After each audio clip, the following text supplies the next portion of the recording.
A continuación, una mirada a las enfermedades reumatológicas en pediatría a cargo de la doctora Ninosca Linet de la Rosa. Muy buenos días a todos. Quiero ante nada agradecer a Dios y a la directiva IRMI por permitirme estar aquí hoy con ustedes y compartir un poco de lo que son las enfermedades reumatológicas en pediatría. Si bien es cierto, sabemos que las enfermedades reumatológicas son raras, pero cuando se presentan tienden a ser muy graves. Entonces, es de ahí la importancia de un diagnóstico oportuno para poder dar una mejor calidad de vida a estos niños. Son enfermedades las cuales vamos a estar hablando que tienen un trastorno inflamatorio crónico y que es complejo, y al ser complejo va a requerir de manejo de multidisciplinario. Digamos que vamos a requerir de apoyo de infectología, hematología, y va a ser un manejo muy amplio en cuanto a estos niños. Entonces, estos cambios inflamatorios y crónicos van a conllevar a lo que es efectos profundos en el bienestar del niño y puede causar lo que son cambios irreversibles en los órganos y sistemas que se vean involucrados. Entonces, a diferencia de las enfermedades oncológicas, podemos decir que las enfermedades reumatológicas no se curan. Son enfermedades que se controlan y que le proponemos y le hablamos a los padres de que si tienen un buen apego a lo que es el tratamiento y seguimiento, van a tener una excelente calidad de vida. Los pacientes con enfermedades reumatológicas adultos que se conocen, el 20% de ellos son diagnosticados en el momento en la infancia. Y un paciente adulto joven el cual integran una enfermedad reumatológica quiere decir que en su infancia ya estuvo presentando datos reumatológicos no identificados. Hablando ya en cuanto a lo que es este diagnóstico, si bien en países desarrollados se habla de que las enfermedades se pueden demorar de unos 2 a 4 años desde el debut, este diagnóstico demorado va a conllevar a una discapacidad, daño a órgano e incluso la muerte del paciente. Un diagnóstico temprano, en cambio, va a darle una mejor calidad de vida. Cuando hablamos de dolor crónico en los pacientes reumatológicos, vamos a ver que muchos piensan y comienzan a hacer interrogatorios si ha tenido un cuadro faríngeo previo y entonces van a pensar en una fiebre reumática. Hay que tener pendiente que pueden coexistir la presencia de lo que es anticuerpo antiestreptolicina y otras enfermedades reumatológicas a la vez. No todo es fiebre reumática y el simple hecho de tener un ASO positivo no conlleva que vayamos a manejar a un paciente con penicilinas ni mensuales ni semanales como hemos recibido en la consulta. Entonces hay pacientes que son portadores crónicos de ese ASO. Hay que hacer un manejo muy amplio y un interrogatorio muy dirigido. Cuando hablamos también de enfermedades reumatológicas, todo piensa, bueno, esteroide es lo que necesita, un reumatólogo, no. Ya hoy en día con los avances no todo es esteroides, ya hay ahorradores de esteroides como son inmunosupresores y también hay terapias biológicas que nos sirven de mucha utilidad y que nos permiten mejorar esa calidad en los niños. Puntos claves cuando tenemos un niño. Como pediatra, los que se encuentran aquí presentes con nosotros y como padres, algunos de los que tienen niños, podrán identificar lo que es normal en su niño y le va a llamar cuando se presenta un síntoma no usual la atención. Entonces es el momento de hacer un abordaje con laboratorios generales y de ahí derivar en base a los alterados a un especialista concerniente. Una adecuada historia clínica, desde que de la historia familiar, el dónde vive, todo eso es muy relevante para nosotros. Una adecuada exploración física que tiene que ser muy minuciosa, desde la cabeza hasta los pies. Utilizamos otras herramientas para poder hacer una exploración de las articulaciones. Hay que reconocer los gatilladores o los disparadores que pueden conllevar a enfermedades reumatológicas. En los últimos tiempos hemos ido identificando pacientes con infecciones por citomegalovirus que han debutado con lupus. Tenemos alrededor ahora, desde un año, 36 pacientes diagnosticadas con lupus, con infección con citomegalovirus concomitante como despertador de esta enfermedad que está autoinmune y está apagadita. Entonces, el tiempo es importante de la sintomatología que presenta el niño. A veces el papá le va a decir, me duele. Ok, ¿cuánto tiempo tiene que doler? Bueno, me duele una semana. Usted comienza a abordar desde atrás y viene presentando datos indirectos de que tenía ya datos clínicos de enfermedad reumatológica. Los pilares diagnósticos para tener una enfermedad reumatológica e integrarla es muy minuciosa, por aparatos. A veces no evaluamos bien o pasamos por alto mínimos detalles. A la hora de explorar la boca, debemos de ver estos niños si tienen o presentan lo que son úlceras orales. La característica de las úlceras orales en los pacientes con lupus es que son úlceras no dolorosas. Le preguntamos, ¿le duele? ¿No le duele? Y cuando se presentan aptas, pues nos orienta a lo que son enfermedades autoinflamatorias, que son pruebas un poquito costosas y son diagnósticos que solamente podemos dar con una secuenciación o con un exoma, que cuesta aproximadamente más de $2,000. Entonces, un buen abordaje con nosotros podríamos orientar y dar un mejor pronóstico a estos niños. Un abordaje musculoesquelético lo hacemos nosotros con la prueba que se llama PEGARS, una prueba exploratoria que vamos a evaluar desde que el paciente entra a la consulta, su marcha. Vamos a valorar la prueba a nivel de los brazos, las piernas, y vamos a valorar la articulación de toda la columna. Hacemos ciertas maniobras como prueba de Patrick, prueba de Schober, entre otras pruebas durante toda la exploración. Por eso una consulta de reumatología se toma aproximadamente de unos 30 a 45 minutos en cuanto a lo que es el interrogatorio y la exploración. El dolor cuando nos llega la mamá dice, no, a mi niño le duelen las articulaciones, doctora. Le dice las coyunturas en este contexto de los padres. Entonces hay que saber la característica del dolor, porque existe dolor musculoesquelético inflamatorio y dolor musculoesquelético no inflamatorio. Entonces, ¿cómo vamos a caracterizar ese dolor? Bueno, si el paciente tiene predominio matutino, nos habla de un dolor musculoesquelético que es de tipo inflamatorio, rigidez matutina, ¿qué tiempo? Más de 30 minutos. Si empeora con el reposo, y cuando es un paciente con causas inflamatorias, pues mejora con la actividad física y se acompaña de síntomas sistémicos como pérdida de peso, anorexia, fiebre, entre otros síntomas. En cambio, el mecánico, vamos a ver muy seguido en la consulta y lo vemos aproximadamente el 20% de los pacientes, empeora con la actividad física y mejora con el reposo. Esta mamá te va a llegar a la consulta y te va a decir, doctora, él se la pasa moviéndose todo el día, pero cuando él llega en la noche y se sienta, comienza a quejarse de dolor. Es un dolor que cuando el niño está durmiendo lo despierta y que no es meramente en las articulaciones, sino es en las áreas alrededor de las articulaciones. Entonces, esos son los dolores mecánicos. Cuando hablamos de artritis, hablamos de que hay inflamación o derrame de la articulación y que se acompaña de 2 o 3 de los síntomas que vemos ahí: limitación de rango, tumefacción y dolor o sensibilidad al mover la articulación. Pero no todo lo que es artritis por causa reumatológica. Hemos tenido casos que hemos diagnosticado con sarcoma, como acaba de mencionar la doctora. Hacemos estudios para ver la infiltración. Entonces pueden haber causas metabólicas, causas infecciosas, que son las primeras causas cuando hay menos de 6 semanas. Porque para hablar de artritis reumatológica tiene que haber más de 6 semanas de afección articular sin ninguna causa infecciosa identificada. Las mialgias y miositis es cuando uno llega ese paciente a consulta que dice a la mamá que le duele la pierna, pero usted le dice al niño, ¿dónde te duele? Y se agarra los muslos. Entonces son mialgias, miositis. Las primeras causas son traumáticas o por sobreactividad que presenta el paciente. Pero también hay causas inflamatorias y no inflamatorias, como las que son las distrofia de Duchenne. Entonces, en cuanto a las inflamatorias, estaremos hablando un poquito rapidito, por cuestiones de tiempo, de lo que es la dermatomiositis, que es una de las entidades que más se presentan. Estas son imágenes de afecciones cutáneas que vamos a ver en el diario Vivir, y cuando las vean, que se le prende el bombillito de que tiene algo reumatológico. Aquí podemos ver una niña con eritema malar. Esto es característico de lupus, manchas en sal y pimienta, propio de lo que es la esclerodermia. Estas lesiones son un área hiperfibrótica también propia, con un halo hiperémico que no se puede percibir, pero toda la zona está hiperémica. Fenómeno de Raynaud, el cual puede ser primario o secundario. Primario cuando no hay una causa reumatológica asociada, y secundario cuando sí la hay. Vemos esterito cianótico, palidez e hiperemia. Son las 3 fases que se presentan cuando hay vasoconstricción, vasodilatación y cuando ya se vuelve retorno nuevamente sanguíneo. Este es fibrosis reticular, que es más cuando se presentan en pacientes con síndrome de anticuerpo antifosfolípido y en pacientes que también tienen lupus. Tuvimos un caso en nuestra institución reciente, que es un niño de 16 años que presentó púrpuras palpables en las extremidades inferiores. Y estas púrpuras tienen que ser no trombocitopénicas y se relaciona con lo que es vasculitis por IgA.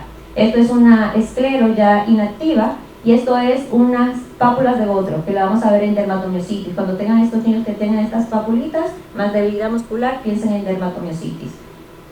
Esclero, comienza con una manchita ligera, pero después vamos viendo como en golpe de sable, que se presenta a nivel de la cara, que puede afectar no solo la parte externa, sino también la parte interna, y nos apoyamos de los estudios de imágenes antes mencionados. Bueno, ya pensamos qué prueba vamos a pedir. Lo primero son los laboratorios generales simples que tenemos a la mano, no son de gran utilidad, porque vamos a ver un hemograma si tiene alteración de lo que son las series de glóbulos blancos, la hemoglobina y el hematócrito, dígase que tengan citopenias. Entonces, más asociadas a reumatología están las linfopenias, pero hay que descartar causas infecciosas. Y las neutropenias en un porcentaje bajo se pueden condicionar por enfermedades reumatológicas. Cuando hay trombocitosis, si hay un niño menor de 5 años con fiebre de más de 5 días, pues hablamos de una enfermedad de Kawasaki que también nos orienta. Examen de orinas nos va a orientar si hay una alteración renal, como en los pacientes con lupus y en algunos pacientes también con dermato y esclero. Y las pruebas de función de glatantes de fase aguda para valorar lo que es actividad en aquellos pacientes con artritis. O sea, con simples laboratorios generales no vamos teniendo una idea, más la clínica. Ahora bien, no hay una prueba estándar de oro para integrar unas enfermedades reumatológicas. Hay pruebas especiales que vamos a ir dirigidas en base a lo que es secundario a estas pruebas que ya observamos. Vamos a ir nada más pruebas específicas. Antes de transfundir un niño, ojo, tienen que hacer perfil de hemólisis porque hay anemia hemolítica autoinmune. Y si le ponen sangre, esa sangre que va a poner el paciente la va a hemolizar nuevamente porque su cuerpo no reconoce esos anticuerpos que están entrando del donante. Entonces, hay pruebas inmunológicas que vamos a hacer. Complementos en enfermedades reumatológicas no es hipercomplementenia, es hipocomplementenia, con lo cual se relaciona. El factor reumatoide no es diagnóstico, ¿eh? Puede haber artritis sin factor reumatoide, porque hay 7 tipos de artritis en niños. Entonces, un factor reumatoide solo nos permite clasificar las enfermedades reumatológicas. Realizamos estudios de imágenes, como mencionaron las doctoras, angioreso, tomografía, hacemos angioreso o angiotomo en pacientes con arteritis de Takayasu, hacemos en vasculitis del sistema nervioso central. Tuvimos un caso reciente en el cual en nuestra institución hicimos la angioreso y todo, gracias a Dios, salió muy bien. Hacemos capiloroscopía en aquellos pacientes con dermato y esclero para ver los vasos capilares que se encuentran a nivel de las áreas periunguiales. Y el ecocardiograma nos ayuda a integrar enfermedades. Si hay taponamiento, pensar en un 2% de los casos es lupus, si hay pericarditis o miocarditis, y si hay afectación de las coronarias, como es en el paciente con enfermedad de Kawasaki. Estas son las principales enfermedades reumatológicas, existen un sinnúmero, o sea, hay más de 80 enfermedades autoinflamatorias, hay más de 80 enfermedades reumatológicas, pero las más comunes que vamos a estar viendo en nuestro medio son las afecciones osteomusculares inflamatorias, las conectivopatías como lupus, dermato, esclero. Sjögren es poco frecuente, pero se presenta. Vasculitis, las más frecuentes son antes conocida como púrpura de Genot-Cholet, ahora se llama vasculitis por IgA, y la enfermedad de Kawasaki. Otras que no son muy comunes, pero se presentan, son las fibromialgias. El dolor musculoesquelético nocturno benigno de la infancia, conocido por ustedes como dolor del crecimiento, que estaremos hablando un poquito breve en lo delante. Hay que hacer diagnósticos diferenciales. El comportamiento clínico al momento de presentarse a un paciente con enfermedad reumatológica es muy similar a infecciones, muy similar a hemato-oncológica, citopenias, hepatomegalia, adenomegalia, pérdida de peso, fatiga. O sea, son similares toda la presentación clínica. Incluso vasculitis pueden presentar por causas infecciosas, entre otras como por secundarias a radioterapia. Entonces ahí el interrogatorio es importante. Entonces el dolor musculoesquelético no inflamatorio, las más frecuentes son de las causas que vamos a ver en consulta, un 20%. Hipermovilidad articular benigna o hipermovilidad articular. ¿Cuál es una y cuál es la otra? La vamos a ver. Entonces se asocia también a pie plano flexible, entonces ahí nos apoyamos de lo que es con el ortopeda, y hay dolor, lo que ustedes conocen del crecimiento, que ya no es tanto esa definición, y por qué veremos. Hipermovilidad articular es cuando ese niño que nos llega va a presentar lo que es más de 6 puntos, debe de tener hiperextensión del codo, puede tocar el pulgar a nivel del antebrazo. Pueden ir viendo algunos de ustedes que es un niño, o ustedes también lo tienen porque es familiar y no hay ninguna condición maligna que nos preocupe. Es un niño que puede tocar el piso con la palma de la mano extendiendo las rodillas, y es un niño que va a tener extensión más de 10 grados también de lo que es la rodilla. Tenemos lo que es cuando es hiperlaxitud. Una es hipermovilidad y otra es hiperlaxitud. Hipermovilidad es cuando no hay dolor todavía, solamente tiene la condición. Es los niños que llaman niños de goma. Y ya hiperlaxitud articular benigna es cuando tienen otros criterios. La mayoría de nuestras enfermedades se incluyen por criterios. Entonces, cuando hay una puntuación de estos niños de más de 2 y que presenta lo que es Baton, 4 puntos de lo que acabamos de mencionar, y de artralgia de más de 3 meses. Ahí hablamos de que el niño tiene hiperlaxitud articular benigna. Esto no lleva a ningún tratamiento. El niño mejora con analgesia y con masajes. Solamente le orientamos a que haga deporte del tipo no de gran impacto, que haga ballet y natación para tonificar esos músculos que se encuentran alrededor. El dolor del crecimiento, está mencionado. Antes de pensar y decir a un paciente que tiene dolor de crecimiento, tiene que valorar un reumatólogo para que descarte que no tiene otra enfermedad de índole reumatológico. Primero, pensar otra cosa, que no sea dolor de crecimiento. Se presenta de 3 a 12 años de edad, con mayor frecuencia ese es el rango. Entonces, el máximo pico de crecimiento es la adolescencia, entonces por eso se dice que ya no es tanto dolor del crecimiento. Entonces, es más frecuente también en la presentación de niñas, y cuando se presenta, los laboratorios están normales, factor reumatoide normal, todo está normal, radiografías normales, no hay ninguna alteración, pero eso ya que hay que valorarlo si no hay ningún otro dato de artritis que condicione o no es hiperlaxo nuestro niño. Ya hablando de la artritis, cuando se presenta tiene que ser una artritis que se presente en menos de 16 años, porque se llama ya artritis idiopática juvenil. Idiopática porque no hay una causa conocida, y juvenil porque se presenta en menores de 16 años. Cuando ya se presenta en mayores de 16 años, estamos hablando de artritis reumatoide. Entonces ahí nos apoyamos de otras pruebas y de otros criterios para integrarla.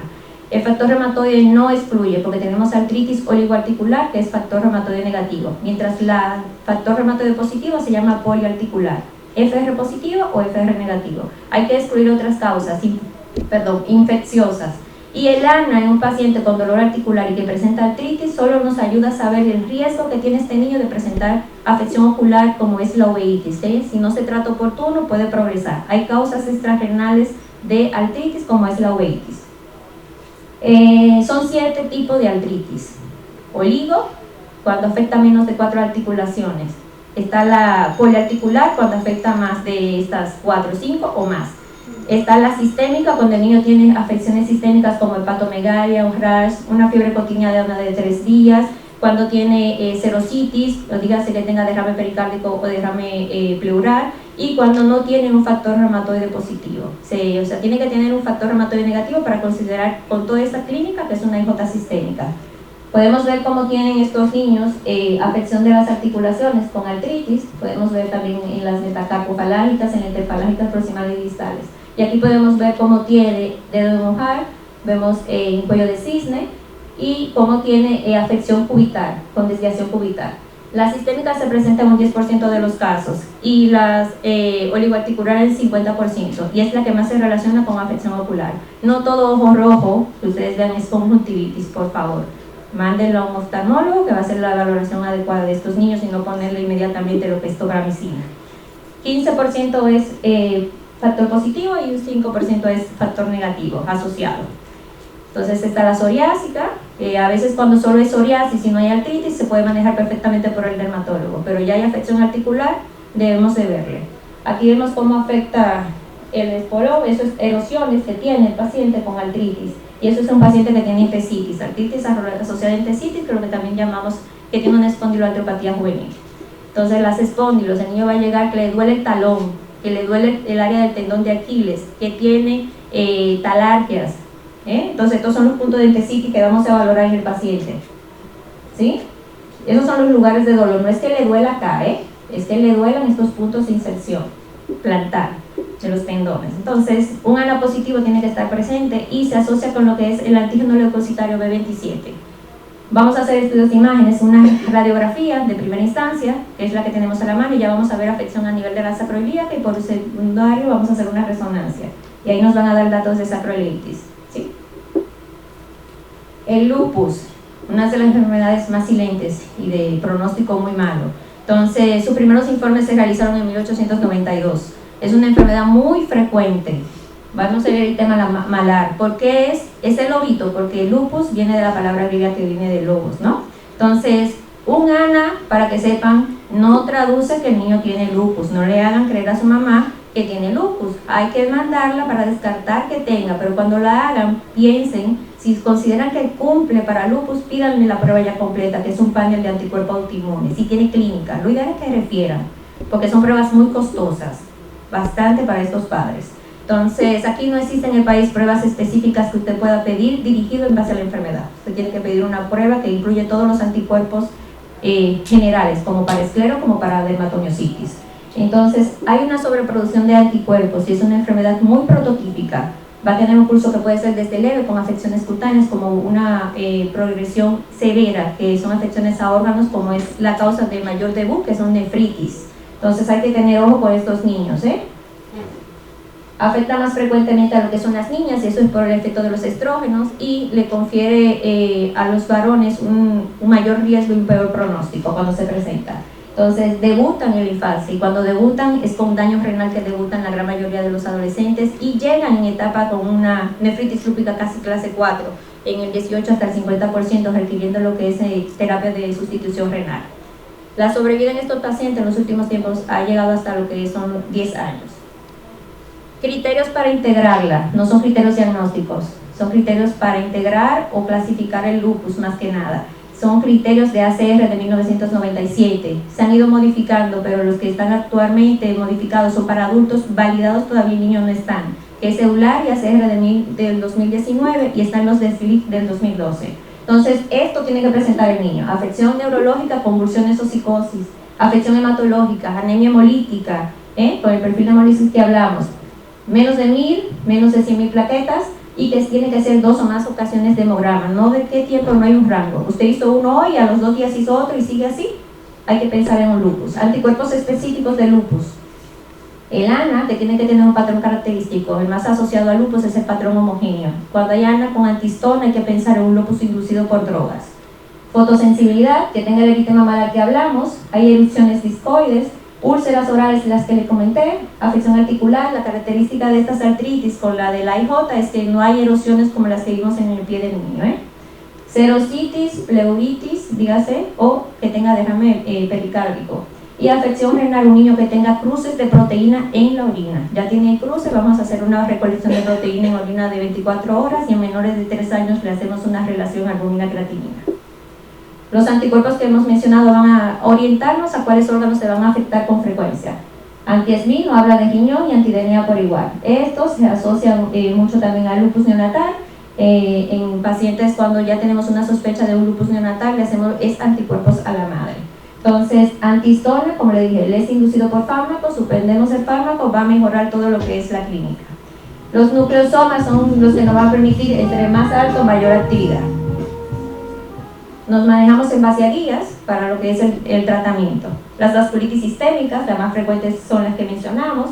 La IgA, vamos a hablar un poquito rápido, es frecuente en la infancia, son púrpuras palpables, que deben de acompañarse no solamente de la púrpura palpable, que no debe no tener trombocitopenia, sino también que tiene que tener afección articular, afección abdominal, como dolor abdominal tipo cólico. Es un rango de edad que va de 3 a 12 años, pero en edades mayores de 12 se puede presentar. El predominio es justamente en estas temporadas que hemos estado teniendo. También se presenta en etapas de invierno y otoño. Criterios son los criterios descritos con los cuales nos apoyamos. Laboratorios, el hemograma, una función renal, inmunoglobulina IgA sérica. Hay mucha controversia, no necesariamente a veces se necesita cuando ya tenemos la clínica. Y un examen de orina que nos va a permitir y nos va a ayudar a guiar el tratamiento. Si hay proteinuria, vigilamos. Persiste con proteinuria, hay que valorar iniciar lo que es tratamiento con esteroides. AINES es lo que dejamos cuando no hay afección renal. Le dejamos ibuprofeno o naproxeno a esos pacientes para poder valorarlos en el transcurso. Estas lesiones purpúricas se orienta a la mamá, no se ingresan los niños con afección articular y las lesiones. Solo se ingresa cuando hay daño a órgano. Con afección articular, analgésicos y a casa. Esteroides solamente en afecciones a órganos importantes que se comprometan, como el caso que estuvimos ingresados reciente con la doctora Villar en intensivo, que tenía dolor abdominal y hizo una hemorragia digestiva baja. Entonces, a ese paciente le dimos pulsos de esteroides y gracias a Dios ya está en su casa y recuperado. Esas lesiones orientamos a la mamá porque la mamá va a volver, Se van las lesiones, vuelven doctora, se van las lesiones, están incrementando, tienen más. Señora, van a seguir apareciendo. ¿Sí? Van a seguir apareciendo las lesiones, se toman de 6 hasta 8 semanas. Luego de 8 semanas no deben de aparecer. Y si aparecen, hacemos otro abordaje. Pensamos en otro tipo de vasculitis, como es el lupus, porque la biopsia de piel, lo único que nos va a ayudar a diferenciar es que se hagan la identificación de los complejos inmunes de IgA en la biopsia, que no se hacen en el país, lamentablemente. Kawasaki, brevemente, menos de 5 días de fiebre, más de 5 manifestaciones clínicas, como las que vemos, afección cutánea, afección articular, afección mucocutánea, eyección conjuntival no supurativa y afección de las coronarias. Puede haber afección de presentación de aneurismas a diferentes niveles. Como vemos aquí, estos son aneurismas. Entonces, tenemos estos datos, es un Kawasaki y inminentemente lleva tratamiento con inmunoglobulina, 2 gramos por kilo, y aspirina, ácido acetilsalicílico de 30 a 50. Antes era de 80 a 50, pero es porque ya se ha visto que con 30 y 50 tenemos el mismo objetivo que queremos con 80 a 50. ¿Sí? Cuando el niño no cumple los 5 clínicos, pues entonces nos vamos con los marcadores. Si estos marcadores están alterados, lleva estas pruebas de laboratorio. Entonces, si hay un eco positivo, ya no se llama Kawasaki incompleto, ya el niño tiene Kawasaki. Ahora, no tiene eco positivo con aneurisma, se queda manejado como un Kawasaki incompleto, ahí sí. Hay otras manifestaciones, le buscamos el área de la BCG porque hay eritema a nivel del área de la BCG. Hay dolor abdominal, puede haber hidros vesicular y también pueden haber alteraciones como hipoacusia e uveitis. Guías de manejo. Desde un inicio vamos a saber si es refractario o no en la enfermedad, con estas escalas predictivas, que son Kobayashi y Araki. Entonces, desde ahí vamos a saber si el niño va a desarrollar o no aneurismas con la primera dosis. Entonces, ya sabiendo que va a hacer eso, pues entonces le ponemos lo que es esteroides. Los pulsos de 10 a 30, dependiendo de qué tipo de esteroide de buena calidad tengamos. Son 3 pulsos y luego va con un esquema de descenso. La guía de tratamiento que hablamos, ya cuando hay refractariedad, pues nosotros nos vamos también a otras terapias alternativas, biológicos, ciclofosfamidas, e incluso hemos llegado a usar plasmaferesis en nuestra formación en México. Complicaciones, la mayor, un 25% va a presentar aneurismas, puede haber infarto agudo del miocardio y puede haber lo que es isquemia. El síndrome de anticuerpo antifosfolípido, trombosis, no hay morbilidad ni el embarazo en estos casos, pero hemos tenido adolescentes y como ustedes saben, los adolescentes en nuestro país tienen una vida activa. Lívidos reticulares, este lívido reticular que mencionamos nos puede orientar a qué paciente quieren usar. Hay anticoagulantes lúpicos, los cuales están positivos en menos de 12 semanas de diferencia, debe estar 12, se repite la segunda determinación si uno de estos está positivo. Otras manifestaciones que se pueden presentar, las guías de tratamiento que tenemos, la dermatomiositis que ya mencionamos, debilidad muscular proximal simétrica, no asimétrica, simétrica. Va a presentar el signo de Chai y el signo de B. Estos son carcinosis, las pápulas de Gotro, el eritema heliotropo y puede también haber eritema malar. Entonces, tratamiento dirigido en base a los órganos afectados y los puntos a recordar. Paciente con fiebre de origen desconocido, los reumatólogos somos los cuarto lugar en lo que es el abordaje. Hay que hacer el abordaje adecuado de una fiebre de origen desconocido. Pacientes debutan con nefritis lúpica, un ANA y un ACE y un factor reumatoide no traduce enfermedad, y recordar que las enfermedades reumatológicas son enfermedades silentes. Esto fue un poquito breve y muchas gracias.